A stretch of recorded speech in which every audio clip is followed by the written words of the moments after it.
Hi, I'm Monica Ibarra. For those that don't know, I have three children.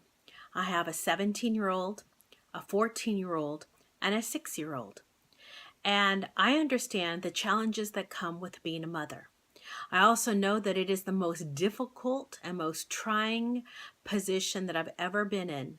But at the same time, it has been the most rewarding and the most gratifying position that I've ever been in. I know the challenges of raising children that are following Jesus Christ today. I know that the world does not make things easier. I know that we have to be on our toes. I know that we have to read between the lines. We have to read their body languages and what they're not saying, what they are communicating by their actions.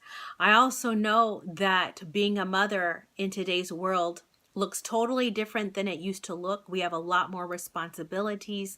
We have to see what they are not saying by how they are acting and how they are communicating their needs. You know, as a mother, I've had to actually deny many of the things that I have wanted in my life for the sake of mothering my children. Many times we know how to be moms, but we don't know how to mother. Many times we didn't have mothers who mothered us.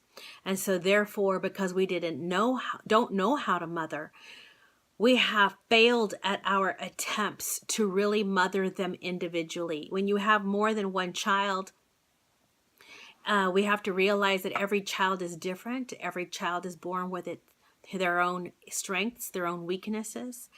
And one of the major things that this world does is compete.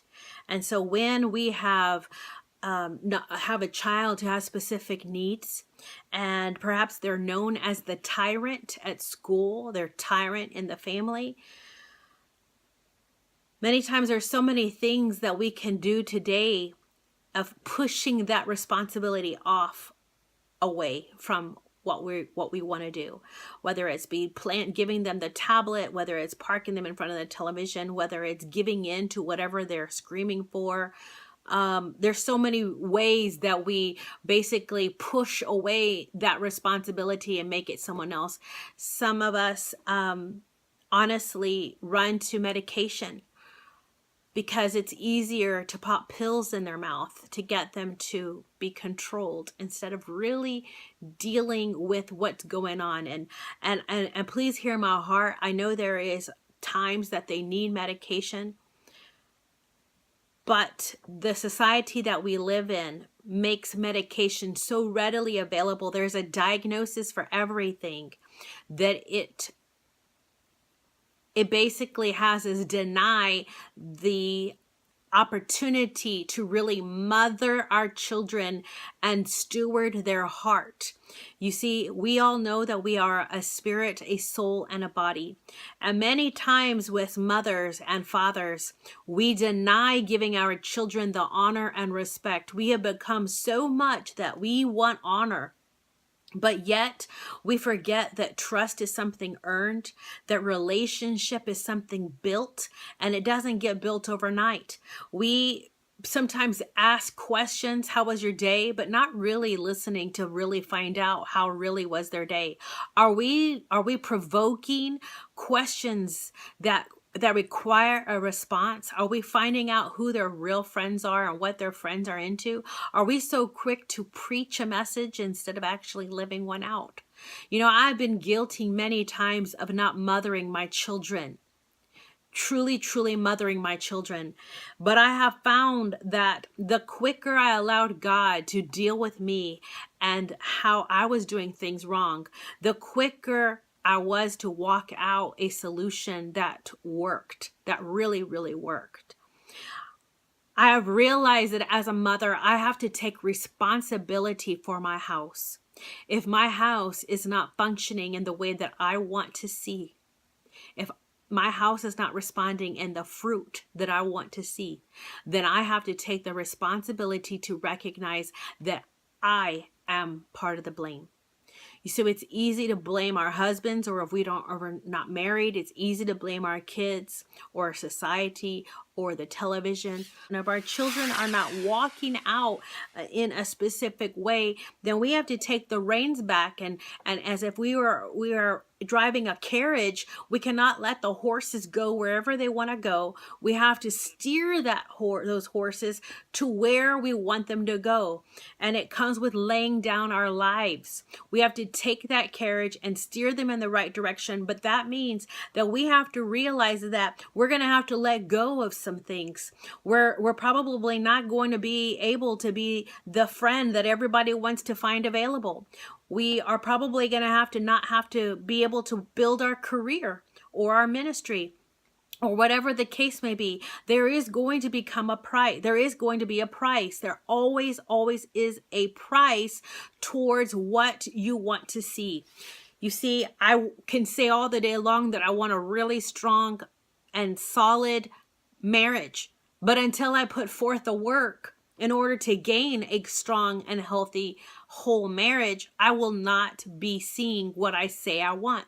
You see, what you really want is really seen and what you're willing to pay the price for. And I have recognized that as a mom, my child in second grade, the oldest one, they're all three different. And the first child, she was diagnosed with learning disabilities when she was 5, 6, and 7 years old. When she was in second grade, I had to come face to face with what I felt was the best decision. This took much prayer, but there comes a time when you have to decide whether or not you're going to just read the word or actually put into practice. And I knew by the Spirit of the Lord that I had to make a choice, whether it was to continue in my career and to continue to increase. It was thriving at the time. We had built a dream home and we were living the great American life. However, my child needed me. I could either take her to the pediatrician and the psychologist and get the pills that she needed, that they said that she needed, or I could go and steer my child's heart. And I decided to at that time to put her on medication, except through the medication, I lost my child. She was no longer fun. She was no longer lively. She was now a cookie cutter kid. The teachers liked her. She was great in the classroom, but she was no longer her happy-go-lucky self. And so I decided at that time to do something that none of my friends were doing, to do something that none of my peers or anyone else that I knew. I actually thought it was only for the Amish. And I'm not saying that every mother has to do this, because honestly, not everyone can do this. And it is through every person's journey is going to look different at the strategies that God has for them. And so I decided to homeschool her and work through her learning disabilities together. Believe me, patience has never come easily for me. I am a firecracker. I am very passionate. I know exactly what I want, and when I want something, I want it done. And so patience has not been easy for me, but I knew that I needed to pour into her. Was it easy? No way. It was so hard. Every single day I made mistakes, and every single day I would be in my closet on my knees praying to God because I could not communicate with her. We didn't speak the same. When I would say to do something a certain way, she did it another way. What she was hearing was not what I was saying. And I have found that with each child, we have to just get on the right reception. One child will receive what you say one way and another totally different. You've got to get on the right reception of what you are saying, so that way you both understand each other. You also have to pray together. You have to get to know each other spiritually. It's easy for me to preach a message, but it's so much more difficult to live it out. And I had to learn how to steward their hearts. What I could communicate one way to one, I could not communicate to another. And the way that you know how your children are doing is how are they reacting? How are they responding to you? Do they honor you? Do they respect you? Are they listening to your counsel? Are you a friend to your child? You see, yes, we need to be parents of our children, but we also need to be trustworthy. They need to know that we'll listen to them. We may not agree with what they've got to say, but they can count on us to be there for them. They've got to make sure that you are someone who's not going to put them down, but you're going to bring them up, no matter where they are. So I have found that in life is full of opportunities to learn from, and we can use opportunities to really show what we want to teach our children. If we want to teach our children how to be compassionate people, then they must see us be compassionate. I do not want to teach my children how to be a hypocrite. The world does that very well. I want to teach my children how to strive for truth and how to honor. But in order to do that, I must also honor. The Lord told me a long time ago when I was instructing my children, I was basically hitting my head against the wall because we didn't seem to understand each other. And I was honestly so busy trying to build ministry at that time, trying to do everything that the church that we were in was asking me to do, which basically was being at church 3 to 4 times a week. I was serving more outside of my house than I was serving in our house. And I that was wrong. That was so wrong. I've asked my children to forgive me when I realized how wrong I was. But we should never pour in a basket more than we pour in the basket of our house. Because when we do that, we will see the evidence and the fruit of it. So anyhow, I was basically to a place where my children really weren't understanding me and what I was trying to do because I was pouring more into ministry when I realized that they didn't know me and I didn't know them. And I had to make some big decisions. And that big decision was to decide right then and there who really was more important. And sometimes we have to come to that place. We have to realize that when we have multiple children, each one is important. We must get to know each of them. When we push them aside, they know. When we're in a hurry to feed them so they can hurry up and get done, finish with dinner so that they can go to bed and basically we can be done with them for the day, they know, they see it. They have to know with what we do and how we say it. How we say something is much more important than what we say. When we make them know that we honor them, that we cherish them, that we respect them, it is highly important. And like I was trying to say earlier, that the Lord told me some time ago that just as it was highly important for our children to honor us, we must show them what honor looks like by us honoring them.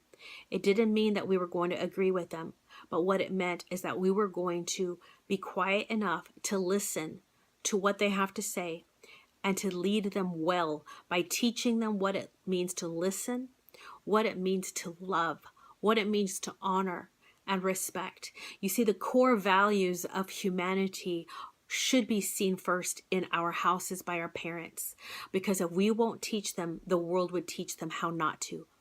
So I had to teach my children how to be compassionate, how to honor people. And they have learned through me what it means to honor everyone. They see it when I go to the grocery store. They see it how I teach them. If I make how they feel less significant than how I feel, then basically what I've told them is that I do not honor them or respect them more than I respect or honor myself. And love, according to 1 Corinthians, is a far different definition of love than what we have. When we recognize that we can love them by how we respond to them and what we take the time for. So I know that you're not just parenting your children. I know that you're trying to balance well in life because you have careers, many of you. I understand that. But when you are home, the career has to be second place. When you are home, it's not enough to put food on the table. We have to remember that as mothers, we are called to, we are supplied in the physical realm. We are supplied with that what it takes to feed our babies. Well, it is a reflection of what we're called to do emotionally as well as physically. Because they are spirit, soul, and body, we have to nurture them in all three places. And all three places, all spirit, soul, and body, need to understand that you are their mother. And as long as they are in your care, you are mother their soul, you will mother them physically, and you will mother them spiritually. So the Lord wants us to steward our children, to take that blessing and to understand its role. That role of being a mother is so significant, because what you pour into your children while they are under your roof will determine the relationship that you have after they are out of your care. And so I say this knowing that you have many things to do in your life. But right now, being the most successful to the world standard is not one of them. Your children need to know that you love them by how you lay your life down, not by what you do in the kitchen, and not how you clean the house, but how you meet them where they are. Just as Jesus met his disciples face to face, and sometimes he bent over lower than them by washing their feet. He wore their clothes. He met them in their culture. He denied his place as a son of God by leaving heaven and coming to earth and to wearing and looking like the people he was sent to. We must also do the same for our children. We need to meet each and every single one of them. By law, we have 18 years. 18 years, and that's it. My daughter will be 18 in January. I say this with tears in my eyes, because I've had to deny a lot of what I've wanted to do as a woman so that I could pick up my cross to pick up the position of being a mother. And during that time of denying myself, of not denying myself and working so hard to work to the demands of what I was trying to conform in, which was trying to be a ministry leader and all of that, and doing what the church had told me to do, which is be there 3 to 4 times a week. I didn't realize that my daughter at that time was fighting depression, and she was also very lonely, and she was also being tempted to want to cut herself. Well, because I was so busy making sure her physical needs were met, I was neglecting looking at what was the most important, and that was her soul, her soul needs. And I have realized that when the Lord basically had me take a sabbatical, it was painful, but it was so worth it, because I was able to get to know her and to nurture her where she needed me. And where I learned to nurture her, she became strong. I began to give her what she needed, and that was to allow me to spend one-on-one time with her and to not push her aside and allow the medication to help, ease whatever it was she was acting out. No, we didn't do the medication route. I'm not saying it's the right or the wrong thing. I'm saying for me, I knew that what she needed more was my attention. And so from 2nd grade until now, we have chosen to homeschool. But that was what was right for us. And it is through that she has found strength. And she has been my sidekick. And next year she'll be going to follow her own call and leaving home. And that's going to require some of me recognizing that now, I have to just focus on the other two and just allow the Lord to do his thing with her. So I just want to encourage you today more than anything. It's not just look at their physical needs, but to steward their heart and to recognize that they have a soul and a spirit. Sometimes we are very quick to nurture their physical needs and their spiritual ones by teaching them the Word of God. But we forget that there is a mind, a will, and an emotion level that needs to be stewarded, and to really teach them what it looks like to be able to be confident that that they can depend on the relationship that you have, that you will nurture them, you will care for them, you will protect them.